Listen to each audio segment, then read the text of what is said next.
Hi, everybody. Welcome to another film study from 11 Warriors. I am Kyle Jones. Appreciate you tuning in as every week. Also appreciate all the positive comments for looking like a grown-up last week. I know there's a few follically challenged followers out there who are upset to know that I've been covering up this head of hair. So shout out to you guys. Don't worry. I'm going to look like a grown-up moving forward. I'm going to talk about the Northwestern game from last Saturday in Wrigley Field. Big win for the Buckeyes. Really not a close game after the first quarter. Really what we expected, to be honest, in a stadium that was 95% full of scarlet and gray. Buckeyes really showed out. But we're not going to talk about the big Indiana game in this video. We're actually going to talk about that on Blue Sky. If you follow me over there, my name on Blue Sky is Kyle Jones 32. In the next day or two, I'm going to talk a lot about over on there what to expect this weekend from the undefeated Indiana Hoosiers. Still a little weird to say. But in this video, we're going to talk about the Ohio State Northwestern game. We're going to talk a little bit about the QB run game for the Wildcats, which allowed them to get up to that 7-0 score. Probably the most successful part of their running game, or from their offense, to be honest. We're also going to talk about a new look, a little bit of a 3-4 look Jim Knowles threw out there. But really, we're going to spend most of the time talking about the Buckeye passing game. Will Howard played, at least in my opinion, probably his best game as a passer. Showed great touch, great accuracy, arm strength, really attacked all levels of the Wildcat defense in this game, which we'll get into and show how that really opened up the Buckeye run game, which really allowed them to ice the game in the second half. So thanks again, as always. Let's dig in. All right, let's start by talking about the QB run game for Northwestern, as it was one of the few bright spots that the Wildcats had on Saturday at Wrigley. Trevor Lausch, the quarterback, he actually ended with 44 yards net positive rushing. The box score says 8 because he lost 36 in sacks, but it was one of the more effective relative ways that Northwestern was able to move the ball, especially early on. As you can see by the touchdown run, Northwestern's only in the game. We're going to see an example of it here where they're down near the goal line. Lausch takes a snap, holds it, takes off, seems to scramble in for a touchdown. I think a lot of folks were like, hey, how come you can't account for the quarterback? And it's worth noting that this is actually a designed run. It's an RPO, but it doesn't work the way a lot of normal RPOs that we talk about here will work. And what I mean by that is it's going to have a couple of different route concepts. There's one on each side. We've got this little sit route and a little inside here meant to beat man coverage. We're going to have a fade and then a quick out by the tight end. And as we get going, what you'll see is Ohio State does a really good job of taking this away, right? We get the fade ball, Igbenogsen's there, quick out. We got two guys here, the safety and the linebacker. We've got this little thing, this little underneath. And again, we've got three guys over two on both sides of the ball. And then Cody Simon's actually watching the running back. Now, that seems like all the wide receivers are accounted for. They're setting up in coverage. This works. Nice job. It's kind of a variation off of quarters or cover two, right? You got, your two deep safeties. But really, when we go to the backside, the end zone view, what you're going to see is that this is actually set up. This guard is going to help kind of push it in, and then he's getting upfield. Now, Simon helps out by following the back over, but this is all designed to be a run where Lausch drops back and he looks and he sees there's nothing there, and instantly, because he's seeing Caleb Downs is watching, his back is turned. And again, Downs isn't necessarily doing anything wrong, but Lausch sees that his back is turned, and that means this is going to be wide open for an area to run through. We got the defensive ends crashing upfield. We get a nice double team here. Again, just creating that quick decision for Lausch. Now, we've had a couple of quarterbacks against Ohio State the last few weeks that have done a decent job running the ball. Probably not another one on the roster, except maybe Alex Orji in a couple weeks, and then of course Dylan Gabriel. If Ohio State faces him in Indy again, but just something to watch out for. Again, the defense executed the play properly and still results in a touchdown, a gain for the offense. Now, probably not going to be this big of a gain if it's not outside of short yardage. The safeties are really pressed up, but again, something to keep an eye on. All right, there's an interesting look we saw from Jim Knowles. He rolled this out on a number of occasions, which we'll look at against the Wildcats. And if you recall from a few weeks ago, last month, we talked a lot about the kind of static nature of Ohio State's 4-2-5 defense. They were showing very similar looks every play from the defensive front perspective. and making life a little bit easier on offenses. And this is, I thought, really interesting to call out because, yes, there was some talk. I know people asked, why didn't you talk about the jack formation last week? This was kind of the next evolution of it, which is really, even though this was, your typical 4 down 3 linebacker personnel, they really lined up as if it was a 3-4. Now you can see, and that's not just because, JT Tuimoloau on the left side here, he's in a 2-point stance. Really, the way that they're lined up is what we call a 4-0-4, really a 4-1-4, given the alignment of the nose tackle. We've got 2 ends, if you will. So Edric Houston on the left side, and it looks like Jack Sawyer on the other side. They're lined up directly across from the offensive tackles. And then you've got these 4 stand-up players. Now, as the ball is snapped, you're going to see it's just a simple zone run, but they're able to stuff it inside, create really nowhere to go. But, what you can see again is we've got this edge that is really kind of right inside the tackles here. And that frees up our edges on the outside to truly box the run inside. And as, the running back, he's looking for places as a stretch play, right? He's trying to hit laterally. He's trying to hit out here. There's nowhere for him to go. He's got to bounce this back. And so because of the, width that this alignment provides, that's going to allow these inside linebackers. Again, looks like Reese is actually on a blitz here.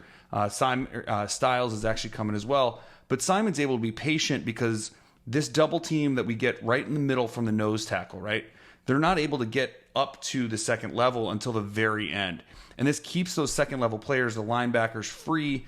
It creates width. It's just a different look. Now, obviously, you can scheme it up and block against any front that you get regularly, but it's just presenting a different look for the offense to have to take on. Definitely a different look than we've seen from Ohio State. All right, so we can see the same look. Another snap, obviously, looking from the different side. First thing you notice right away is that Sawyer and Tuimoloau have kind of flipped roles. Sawyer's the outside linebacker edge player here. But again, this is really a 3-4 defense that we're seeing, a 3-4 alignment. Now, in this snap, what we're going to see is actually we're going to get a blitz off of this side where you see, Tuimoloau slant inside. You're going to see Styles coming, and then you're actually going to get the corner, in this case, Jermaine Matthews, coming off the edge. It's going to be a split zone look, so that means that we're going to get this tight end coming across to block it out, but there's just too many bodies that are presented here, and it's not blocked up right. This tackle, he's got nowhere to go, because of the overloaded side and the way that this blitz or this front is set up. Sawyer's dropping back into coverage, Ransom's dropping out. That tackle has no one to block. Meanwhile, on the opposite side, you can see we got an extra rusher here, got blitz, and now that ball carrier is looking and going, where am I supposed to go here, right? Can I bounce it back out this way? Really nowhere for the runner to go, even though the tight end, tight end's got to choose who am I kicking out. In this case, he decides I'm going to take the corner, which allows, in this case, Arvell Reese to just go unblocked and make this play, right? No one touches Arvell Reese. He's just able to corral the running back, really setting up, allowing actually both inside linebackers to make a play. So again, showing a different front, a different style of fitting the run from play to play. They mixed this in. It's not as if they ran this every snap, certainly didn't. But it's just another nice changeup, another good pitch for Jim Knowles to throw as we come down the stretch. Now, offensively, Will Howard really, to me at least, was the story. He'd had a couple games where his accuracy in the last few weeks were, somewhat questionable. He missed some throws. I thought he was excellent throwing the football in this game. Hit through as well downfield as I think he's had in any game as a Buckeye. This throw to G. Scott was probably the best throw that I've seen him make in a Buckeye uniform. If not the best, it's certainly one of them. And I want to talk a little bit about, just one, it's a great throw, of course, but a great route from Scott, great catch, and then show a little bit of what Northwestern was doing. Now, we saw a lot of two deep safeties and two deep variations. So what that means is cover two, where you have two deep, quarters, so four deep. And in this case, we have a mix of the two where they're playing cover two to the top half. So this safety is going to be over the top, and then they're going to play quarters down here to the two receiver side, right? They're going to play, you see this very often where you play cover two, and that way you can get the corner in this side. He's going to play down in the flat because if your tight end's there, and especially opposite the back, that means you're probably running there. So you can get an extra defender. You got your safety over the top. And that's exactly what Northwestern thinks is happening here, because as the ball snapped, you can see this corner is actually playing really downhill because he sees the fake handoff to Travion Henderson. He's playing deep and heavy downfield. The safety knows I've got to get over the top because it looks like, hey, Carnell Tate is taking off downfield. So he's taking off down there. Will is actually looking. This is a version of spread. He's going to look for the high and the low read, but we've got 3 defenders over here, so he's going to look that off. And actually, when we watch from the end zone view, what you're going to see, all right, we'll move me down here, but you're going to see, right, the ball is snapped, and look at this linebacker here. His job is to reroute G. Scott. He's not going to let him run straight up field. I'm going to make you go around me, either flat to the inside or the outside, whatever. I'm just cutting off your path. And actually what ends up happening is Scott runs a great route to get past, get separation, and take off downfield. Use that athleticism as a former wideout. And then Will Howard, great protection, right? You know, Seth McLaughlin here just absolutely takes out this other defensive tackle. I'm sure everybody wants to talk about that. We'll get to that later. But again, just a great throw here as Will Howard just drops in a dime. I mean, this is so good. Look at where this is going. Right on the hands, right down the seam. Again, as good a throw as he's made as an Ohio State Buckeye. He made a lot on this day. Now, as we said, Will's made a bunch of great throws. This was another one. This was the first touchdown pass to Carnell Tate. It's a nice double move, bottom of the screen. Beautiful ball, lays out a little bit ahead of him, but again, that's what you want in this situation. You don't want to be underthrowing, which had been a little bit of a problem for Will. But again, we're getting 2 deep looks. What does that mean? We've got 1, 2, 3, 4 over top, and then we've got 1, 2, 3. So it's a 4 deep, 3 under zone effectively. But the problem with that, and this is what Ohio State saw actually with Denzel Burke against Oregon, is that over here, this is essentially single coverage because this safety is looking over here. It's 3 over 2. So that corner is left 1-on-1. And so what we get is a double move from Carnell Tate here. That corner is left on an island, no man's land, pushing it deep downfield. And that, again, another great ball from Will. Again, also great pass protection. That helped a ton. Good job on Strabola here to kind of pick up this inside pressure. But this ball is beautifully thrown. Just threaded in there. There's nobody over the top. He cannot underthrow it. Same with the throw to Scott. Make sure he gets it up there for where only his guy can get it.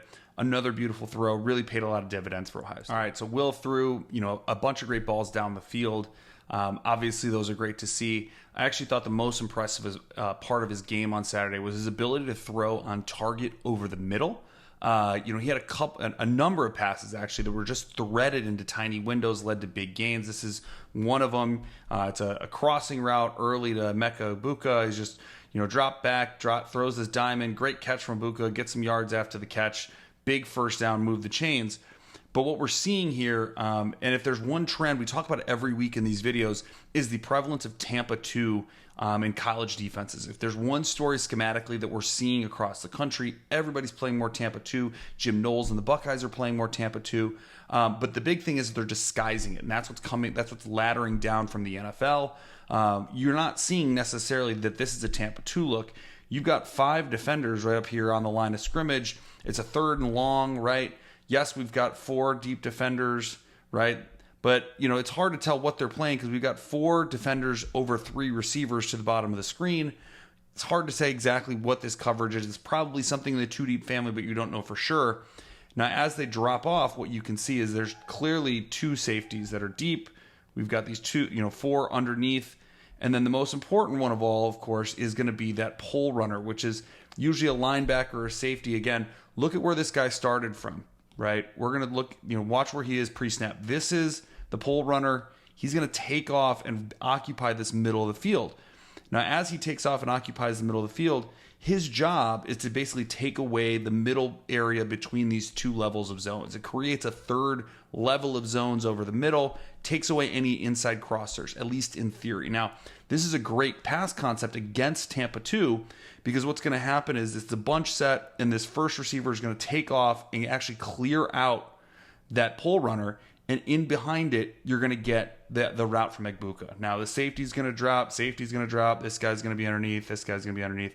We'll show it again so you can get a sense. Again, Tate's going to run this pull runner out. The safety's deep, and then that's where you're going to get Igbokwe over the middle. So it's a great concept to attack. It moves the defender out of the way, attacks in cover 2.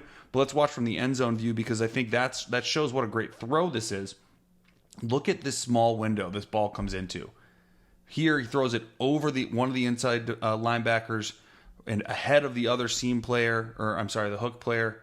Again, you can see up at the very top of the screen, the pull runner is getting run out of the play, throws it over the middle for a big gain. Beautiful throw. We saw this a number of occasions. Ohio State just abusing Northwestern as they ran Tampa 2. Tampa 2, of course, if you read my article at the beginning of the season, was something that defenses like Jesse Minters up in Ann Arbor had used against Ohio State with great success. So every week Ohio State season, it seems like every week they have more and more answers for how to attack Tampa 2. All right, so this is another example. This was the big gain of Jeremiah Smith. Most of us remember it for the ankle turn at the end. This is also your test to know if you actually watch and listen. Please don't talk about the ankle turn in the comments. It'll show that you weren't listening because I'm tired of talking about it. Whatever.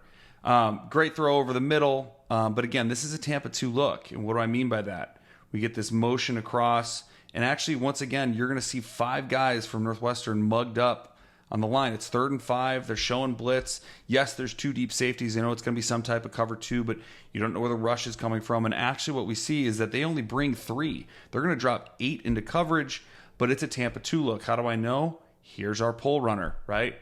And why is he opening up to that side? He's got his back turned to where the ball is going to be coming. It's because he's actually worried about this back. We've got what's going to be a clear out. We've got a seam route.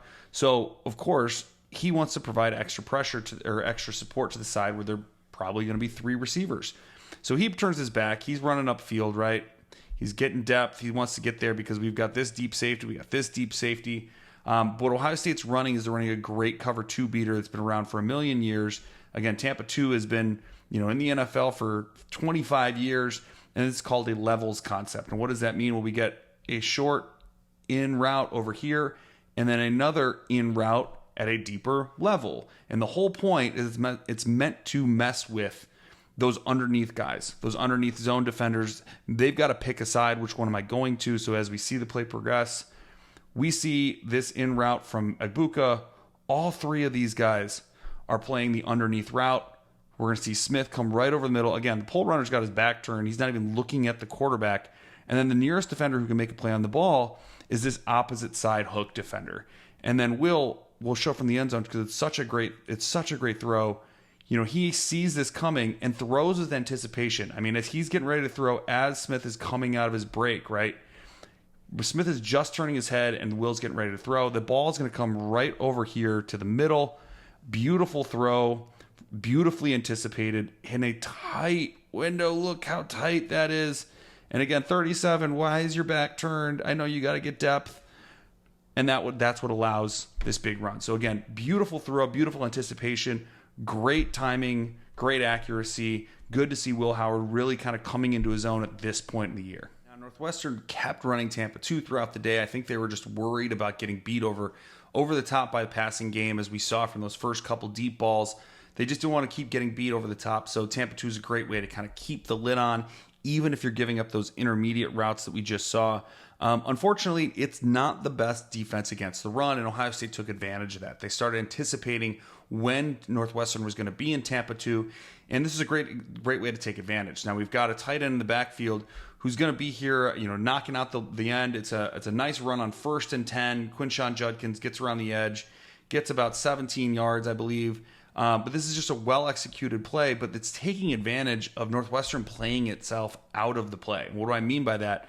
Well, we're going to get this tight end coming on a split zone, and 57 is actually going to follow him across. That's pretty normal. The problem is that 37 is going to turn his back because he's being that pull runner, right? We showed it on the last couple plays. He's got to get to that deep middle vertical seam.